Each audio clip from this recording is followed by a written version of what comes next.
we'll be taking up a very small topic, photo respiration, in this video. Is it okay for everybody? Because before we move on to the next pathway, that is the Hatch-and-Slack pathway, we need to understand what is photo respiration. Because Hatch-and-Slack pathway, you will be able to understand only if you understand what is photo respiration.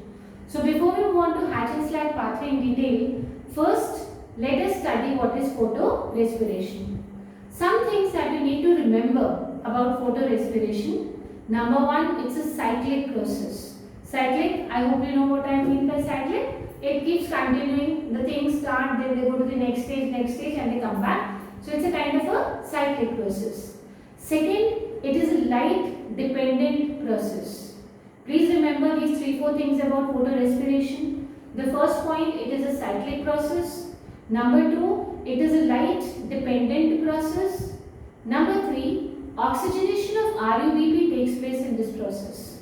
What happens is RUBP is oxygenated in this process and what is released is CO2. So 4 main things which you need to remember about photo respiration are: number 1, it is a cyclic process. Number 2, it is a light dependent process. Number 3, oxygenation of RUBP takes place. Number 4, carbon dioxide is released in this process. Carbon dioxide is released by the photosynthetic parts of a plant.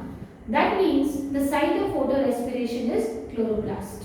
So, in mind you remember, if I ask you what is the site of photorespiration, then it is chloroplast. What are the main characteristic 4 features that you should remember about photorespiration?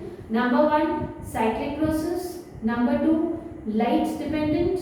Number 3, oxygenation of RUBP takes place. And number 4, carbon dioxide is released. What is the site of photorespiration? It is the chloroplast. Other than chloroplast, even the mitochondria is also required at times to complete the process. But the main site of photorespiration is the chloroplast only. We have all heard about the enzyme Rubisco, if you remember. RUBP, carboxylase, oxygenase. I had discussed this enzyme with you. RUBP, carboxylase, oxygenase, because it can act both like carboxylase and oxygenase, because it can act both with CO2 and O2. So this enzyme, that is RUBP, carboxylase, oxygenase, is the main enzyme of Dark reaction. You know that this is the main enzyme of Dark reaction, and it has active sites for combining both oxygen and carbon dioxide. We know about this enzyme. It is called RUBP, carboxylase, oxygenase, because it can act like a carboxylase because it has an active site for binding of CO2. It can also act like oxygenase because it has an active site for binding of O2. Now, the relative concentration of oxygen and CO2 will determine that which of the two will bind with the enzyme. Whether RUBP will act like a carboxylase or it will act like an oxygenase, that means whether oxygen will combine with RUBP or carbon dioxide will combine with RUBP depends upon the relative concentration of oxygen and CO2, the comparative amount of O2 and CO2 present. This will decide whether the RUBP will act like a carboxylase and bind with CO2 or it will act like an oxygenase and bind with O2. So this enzyme RUBP, carboxylase, oxygenase is the main enzyme of Dark reaction. It has active sites for both binding of O2 and CO2. When it binds with CO2, we say it's acting like a carboxylase. When it binds with oxygen, we say it is acting like a oxygenase. So this RUBP, whether it will bind with O2 or CO2, whether it will act like carboxylase or oxygenase will depend upon the concentration of oxygen and carbon dioxide in the atmosphere. Now let us study about the conditions. If the oxygen concentration is more in the atmosphere, I am taking up the condition when the amount of oxygen is more in the atmosphere than CO2. We said we need to consider the amount of CO2 and O2. So I am taking up a condition where oxygen concentration is higher in atmosphere than the concentration of carbon dioxide. Then beta, in such a case, when oxygen is more and carbon dioxide is less, and taking up that condition, then in such a case, In C3 plants, the Rubisco will act like an oxygenase enzyme.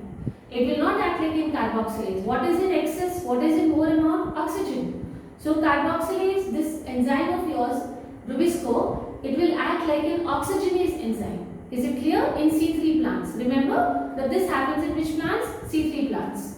In C3 plants, if a time comes that the amount of carbon dioxide goes low and the amount of oxygen is more, then this enzyme starts acting like an oxygenase enzyme, and the carbon dioxide formation will not lead to the formation of PGA. Normally we had done that when carbon dioxide is fixed, the first product after carbon dioxide fixation which we were getting was PGA. But in such a case, PGA is not formed because your enzyme is acting like an oxygenase enzyme. And why is it acting like an oxygenase enzyme? Because the amount of oxygen, or you can say the concentration of oxygen, is higher than the concentration of CO2. So if such a condition comes, when oxygen is higher than CO2, then in the C3 plants, the Rubisco, it starts acting like which enzyme? It starts acting like an oxygenase enzyme. And the carbon difixation product will not lead to the formation of PGA. Then what will be formed? Where two things will be formed. Basically phosphoglycerate is formed and phosphoglycolate is formed. The main product is phosphoglycolate. In place of PGA, you are not getting PGA as the first product after CO2 fixation. What are you getting as the first product is phosphoglycolate. Is it okay? They are formed, and this process we say that photorespiration has taken place. In such a process we say what has taken place is photorespiration. And the first product formed is not PGA, rather it is phosphoglycolate. We need to remember that in such a process, carbon dioxide is released with utilization of ATP. We have to utilize ATP, and then what will be released in the process is carbon dioxide. This process, it generally occurs in temperate plants, like I can say rice, wheat. In all such plants, cotton also, you will find this kind of a process, that is photorespiration. It is often said that photorespiration or this photorespiration pathway is a waste process. Why? This is a very important question. Two reasons you need to give why photorespiration or this photorespiration pathway is a waste process. Number one, there is no synthesis of ATP, NADPH2 or sugar. Nothing is being formed beta. No ATP is being formed, no sugar is formed, no NADPH2 is formed. So it's a waste process. Second, why it is called as a waste process is because carbon dioxide is released with utilization of ATP. ATP is also being spent to release CO2. So two reasons why this is called a waste process, why photorespiration is considered to be a waste process. Number one, there is no synthesis of ATP, NADPH2 or sugar. And number two, in such a case, carbon dioxide is released with utilization of ATP. I just told you that this process generally occurs in temperate plants like rice, wheat and cotton. And this happens when the carbon dioxide level inside the leaf becomes very low, even less than 50 parts per million. So the amount of CO2 will become very less. It's gone down to the level of 50 ppm. Obviously the amount of oxygen becomes higher, and then in such a case your RUBP starts acting like an oxygenase. If it starts acting like an oxygenase, it does not produce the normal PGA product, rather it produces phosphoglycolate. Now what happens to this phosphoglycolate which is produced? The first product after fixation is phosphoglycolate. This phosphoglycolate will then convert into glycolic acid. Remember these three words? Phosphoglycolate. This was the product I told you in place of PGA it was formed. This phosphoglycolate will convert into glycolic acid. Glycolic acid further into glycine, and glycine further into serine. S-E-R-I-N-E, serine also some people call it. It depends upon you. So what are the four products? The first product that we got in place of PGA was phosphoglycolate. Phosphoglycolate leads to the formation of glycolic acid, glycolic acid to glycine, and glycine to serine, S-E-R-I-N-E. This reaction leads to the loss of carbon dioxide also, and because in the process of this release of CO2, energy is released, so there is a loss of energy also. So we have a loss of both the things in this process. Carbon dioxide is also being lost and energy is also being lost. But in C4 plants, photorespiration does not take place. Why photorespiration does not take place in C4 plants? Because in C4 plants there is a mechanism which keeps on increasing the concentration of CO2 at the site of the enzyme. Because this process starts when? This process starts when the enzyme does not get sufficient amount of CO2, or rather it gets more amount of oxygen compared to CO2. Such a condition does not arise in C4 plants. Reason? They have a mechanism by which the amount of carbon dioxide keeps on increasing at the site of the enzyme. How does this happen? This happens when your OAA, you remember? We had done oxaloacetic acid, which is a C4 acid. This keeps breaking down in the bundle sheath cells. We had done about bundle sheath cells yesterday, if you remember, around the vascular bundles. So, how does this happen, beta?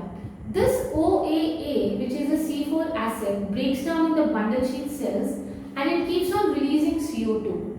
This CO2 will keep on increasing the concentration of CO2. So in such a case, Rubisco will not act like an carboxylase, rather it will act like it will not act like an oxygenase, rather it will act like a carboxylase, because the amount of CO2 will remain higher compared to the amount of O2 inside the plant.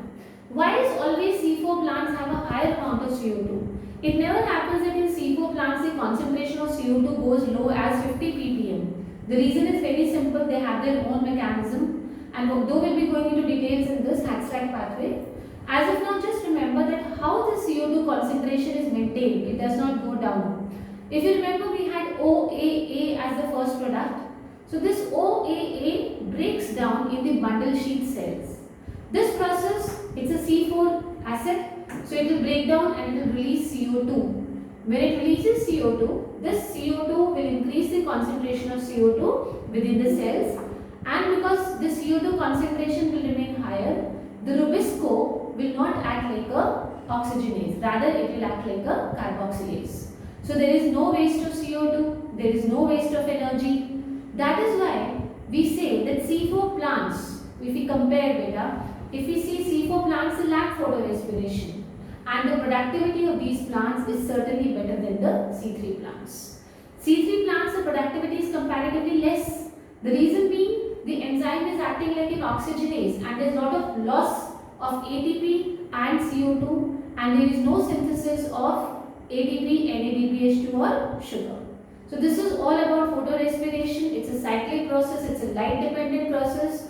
Oxygenation of RUBP takes place and CO2 is released. It takes place in the chloroplast.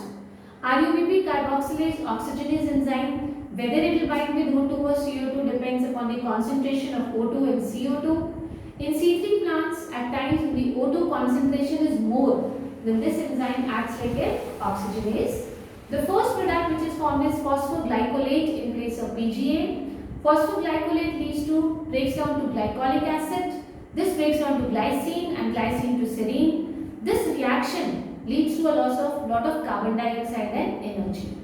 However, in C4 plants, this does not happen because the amount of CO2 does not go down. Why it does not go down? Because the OAA, which is a C4 acid, breaks down in the bundle sheath cells, continuously keeps on supplying carbon dioxide, so the enzyme acts like a carboxylase and not as an oxygenase. That is the reason that C4 plants, we do not have photorespiration, and the productivity of C4 plants is higher than the productivity of C3. Reason is very simple, there is no loss of energy, there is no loss of CO2, and of course whatever we said, it's a waste process. That is why we say it's a waste process.